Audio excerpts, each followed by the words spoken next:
Hello everyone, my name is Marcela. Welcome to this channel, the first video of my YouTube channel dedicated to empower women in their self-love journey, in their discovery of their own bodies and pleasure and power and feminine magnetism. So stay tuned and let's start. Let's start talking about inner power and inner magnetism and how we can work on ourselves to build this solid inner foundation. The image the image that comes to my mind when I think about inner power is the sun we have within us. So here in the center of our chest, we have our hearts, and a little below we have this chakra, which is the solar plexus. And this center of energy talks about personal power. So whenever you feel empowered and you feel all these butterflies that are within, this is when you can feel your sun shining the most. So if you ever had the experience of being, for example, super excited about a project, or you received a yes and you felt this inner confidence, this is the vibration of being in your personal power and taking your space. And let's say that to arrive to this point, it's very important that we have courage to do that, because many times we don't occupy our place in this world because we don't have courage enough to say yes to ourselves, to believe ourselves, and to give a fully 100% yes to us, to the projects we want to create, to the person we want to be, to the relationships we want to cultivate. So what does it mean to give a full yes to yourself? It means taking the necessary steps in order to become the version of you that is going to manifest this reality of the empowered version of you. This reality that is going to be aligned with who you want to be, who you want to be surrounded by, what kind of experiences your reality is going to give you. Because there are infinite possibilities to what we can live and what we can experience, and it all depends on what are we reflecting from inside. So often my reality will adjust to the level of vibration that I have. So if I am disaligned, if I am misaligned, if I'm not on my center, if I'm not on my power, probably the circumstances around me will not empower me. So I might cultivate relationships that are not healthy to me. I might not be able to say no to what is draining my energy and not putting boundaries. So when I am in my place of power, I am the sun, I am the center, and everything flows around me. And every person is their own sun, shining, or not, or maybe more or less. But yeah, so it's important that we recognize our power and what do we need to be in this place of power. Do I need more boundaries? Do I need more work on, for example, my energy?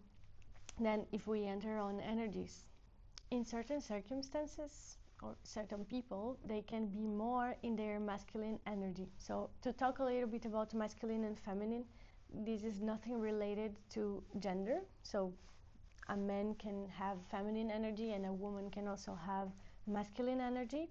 And there is always, so if you think about the symbol of yin yang, there is always a little bit of feminine in the masculine and a little bit of masculine in the feminine. So we can always talk about, for example, dark feminine energy. Okay, so yin and yang. When we talk about masculine energy, we are talking about action, direction, the ability to put boundaries, the ability to create discipline, the ability to, propose myself to something, go there and accomplish.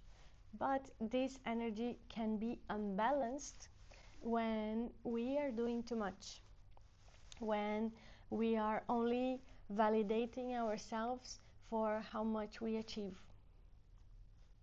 So you start to think that you can only love yourself in base of how much you are doing, when actually you are already worthy of love and validation and to be seen and heard and loved and everything only for who you are. So it's about tuning in to who you are and allowing yourself to relax in this presence. Okay, so when we are in masculine energy, that is hyperactive and unbalanced, we are overwhelmed, we are overstressed, we are putting too much effort, and sometimes this effort is not even coming back. So what happens when the masculine is too much and the feminine is too little? We, for as much as we do, we are not in balance with our ability to receive. Feminine is about receiving. Okay? Feminine is about relaxing, magnetizing, and allowing things to come and to attract. So if the masculine is chasing, the feminine is attracting. So when I am in my feminine, I am ready to receive. I'm ready to simply be and allow things to come on their time and flow. Because again, we were talking about this before, feminine can be compared to a water. So imagine a body of water that can be chaotic, that can assume different forms. So the feminine is creative and flowing and fluid. Masculine has the direction, so it would be the borders of this river. But if this river has no borders or limits, like it's going to be everywhere. So we have no direction and things might not flow. And we know that a water that is not moving is not a good scenario. It's probably not alive. So we need movement. So we need the masculine to give direction to the chaotic feminine energy to flow. And then when we are in balance with the two, we are able to live reality in a more healthy way.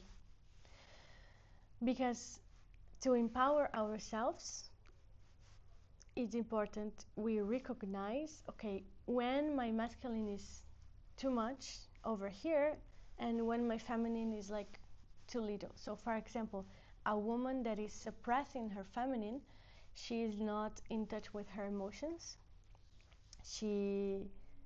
Whenever she feels emotions, she suppresses it. So she feels overwhelmed and she doesn't know how to deal with that because it's such an energy that we don't know how to embrace it. So our masculine energy within us is going to create the safe ground where our feminine can flourish and exist. Okay, so it's important that we ground ourselves in as well our healthy masculine energy to give the support that our feminine needs. So for example, if I am very stressed and overwhelmed by work and I have too many emotions, if I am in my healthy masculine, I will be able to set a boundary and say, I'm sorry, now I need time to self-regulate. So I'm going to come back to myself, self-regulate, feel my emotions, get into my feminine, and then after I allowed that to exist, because it's an important part of us, our emotions, our feminine energy, then we come back to the healthy masculine. But in the society we live, this is our inner programming. We are programmed to do, work, and we forget our ability to receive, our ability to feel, our ability to give space to what is there within us. So we have been, for years, if not centuries, suppressing the feminine and only, how can I say this? Yeah, only observing or only making present the qualities that are masculine. But the problem is that the qualities that are masculine, when they are too much, when we give importance only to masculine qualities and we forget about the feminine ones, as if, for example, to feel vulnerable is something that is not considered something good, when we think that is not good to feel, when we think that vulnerability is a problem and we don't feel our emotions, or when we don't allow ourselves to feel these emotions, we are overextending the presence of what is a masculine energy, and it starts to get unbalanced. So in this, we can see many women disconnected from their femininity, therefore manifesting relationships that provoke them to not be in their feminine. So, for example, being the one who chases, being the one that is doing all the work, being someone that doesn't know how to receive from this masculine, right? So we always have to think that if reality exists in a certain way in our life, it's because we are simply mirroring this from our inner world. Yeah. And to come back to your place of power is to understand that you can take care of this inner world and nurture it in a proper way, so that your reality outside of you and your external circumstances, they will be aligned with who you are in your best and highest version, which of course our best version also embraces our darkness, because I am not the Lulu here. I'm not pretending that there is no sadness or that there is no anger. No. Our best version embraces the wholeness of who we are, not only the positive aspects. It's about understanding that we have everything within us and accepting even the parts of ourselves that are the most difficult, the ones that we have to forgive, the ones that hurt us. And that's the inner work, the necessary inner work for us to do, to accept all these parts of ourselves and allow all of them to coexist. I think when we are able to accept that we have parts of ourselves that we don't want them to exist because maybe sometimes they make us feel weak or not in our power, it's also learning how to embrace that and come back to your center. Embrace that and come back to your center. It's always a game of in and out. See? Help all the parts of us to coexist. So you can do a self-observation. Maybe close your eyes, enter in meditation, and you look at you. But look at you from a point of view of an external observer. Okay, so I am not this. I am simply observing what is happening. And here enters the importance of meditation, which is going to be probably another video. The importance of developing an external observer of who I am and what is happening inside. And then I see, okay, so today I'm feeling emotional and I need someone to hug me. But I don't have someone to hug me. How can I hug myself? So then there comes another part of you, which can be, for example, your healthy adult or your higher self or your highest version, that will give you this comfort and reassurance you need. So this is called self-parenting. When our inner child is there suffering, struggling with our emotions, we come as the adults and the conscious adults that we are, and we give this child what she needs. Because many times a lot of our difficult emotions, they come from childhood, from unprocessed feelings and traumas that happened in the past that we are still carrying as adults. And then this child is there crying because when she needed, nobody was there to hug her. So the inner work is to come and learn you to hug yourself. And then when you start doing that for yourself, and you see that you can find this comfort within you, and you come home to yourself. I like this expression, to come home to yourself. The world will start responding the same way. We are going to start attracting people that can, be a safe space for our emotions. We'll start attracting healthy relationships that will give space for this to exist. But if we are unavailable to ourselves, it's very likely that we will attract people that are also unavailable to ourselves. So if I am unavailable to love myself, because I don't like this part and I want her to not exist, the mirror that I'm going to find outside is someone that is not loving me too. So for example, if I feel that in a relationship I'm not receiving the place that I deserve or that I want or the commitment that I'm looking for, it's because the first person that is not committing to me is myself, not the other. Because the easiest thing is to blame the external. So we don't take responsibility for what is happening inside. This person is acting like that. When you are acting this way with you, when are you being available to yourself? When are you being available to your emotions? When are you giving yourself the safe space? When are you loving yourself the way you want someone else to love you? In how many ways are you unavailable to you and you are expecting other people to be available? When can I notice that I found the balance? So for example, I was thinking, oh wow, it's very interesting when in my love life I can be in my feminine, and then as a woman I feel magnetic and attractive and sexy and in my power, because when a woman is in her feminine, she is in her power. She feels magnetic, she feels attractive, she feels shiny. Okay?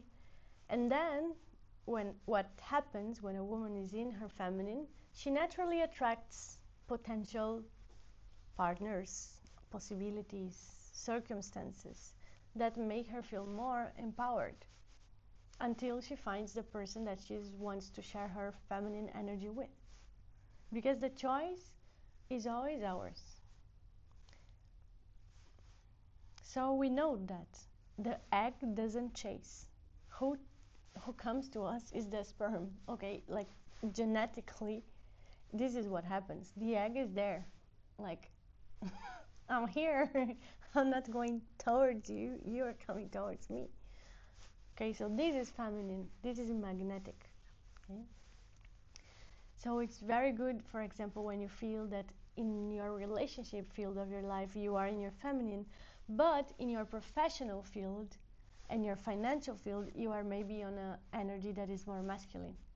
This is where I need it. Or for example, in my health, I can be also more masculine. So I can take action, I can go to the gym, I can eat healthy, I can, And then in my finances, I can plan, I can do an Excel, I can be very rational, and I can be more in my masculine. So you feel the balance between these two energies when the area of your life that needs more of that energy in this moment is receiving that energy. So I have both feminine and masculine, because we don't want to be women on our feminine that are only passive and that depend completely on a masculine to provide to us. I believe it's very important that a woman is able to provide for herself. I believe that men have to be providers, but women as well have to know how to do that for themselves.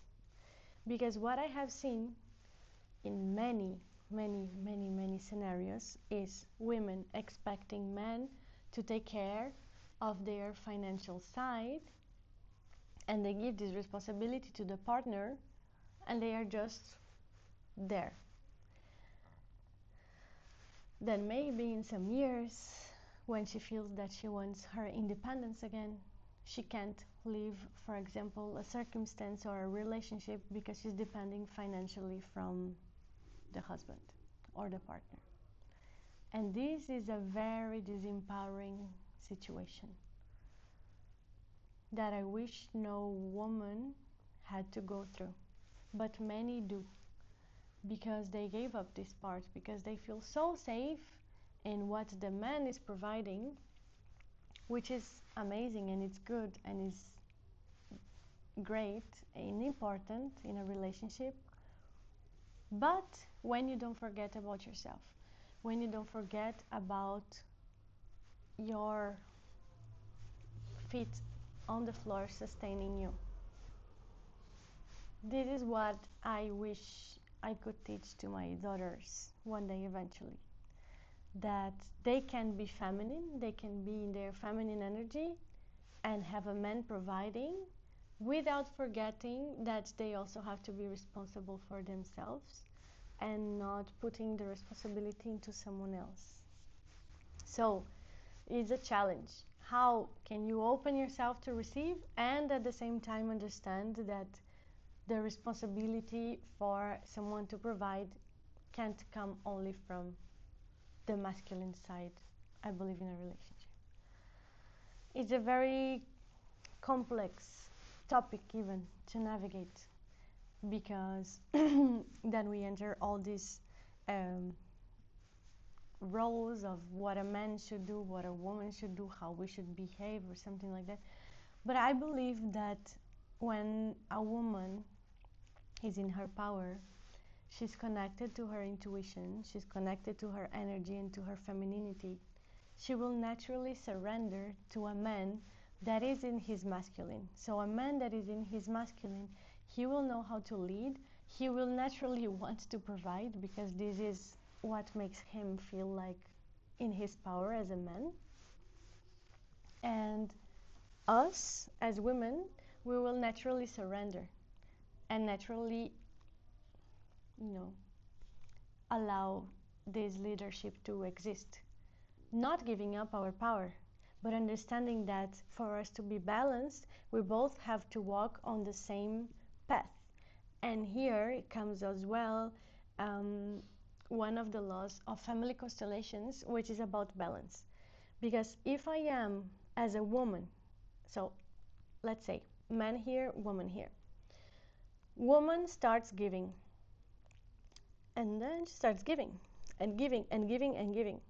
She starts growing, and the man's here and he's not doing anything. So she's over giving, she's doing too much, she's already on a position that is way bigger than him. So what happens is that she's now occupying the position of what? A partner? No, she's in a position of a mom. Because who gives? In family constellations, we can only receive from our parents. We can't do the inverse. I can't be the one giving. So whenever I'm the daughter and I am on a position where I am parenting my parents, I am out of my place of power, because I have to receive the life from them. Yeah, this is a little bit more complex subject. We can enter deeper on another time. But here, if a woman is doing too much, she starts being the mom. So in this relationship, she's going to be the mom. And a man is not attracted to his mom. So what will happen is this man is going to find someone on his level that can correspond to that. And then this connection is going to break somehow. Makes sense, no? So if is a healthy relationship, as a woman, I'm giving, my man is giving, I'm giving, and he's giving, I'm giving, and he's giving. Maybe sometimes he gives more, but then I come back. Maybe sometimes one gives less, and then the other does a little less, but then we balance again. You know, it's always about coming back to balance and growing on this. Because if one is doing too much, the other one is going to feel powerless. Because if I'm receiving too much, suddenly I feel okay, I will never be able to give that much to this other person. So it's also about understanding when we are doing too much, when we are giving too much, when we are taking over too much, and come back to our center and come back to our power. And here comes the healthy masculine. The healthy masculine would put a boundary. Say, hey, listen, I feel I'm doing too much in this relationship. If this dynamic does not change, I'm parting ways. So, for example, that would be a healthy way of balancing masculine and feminine.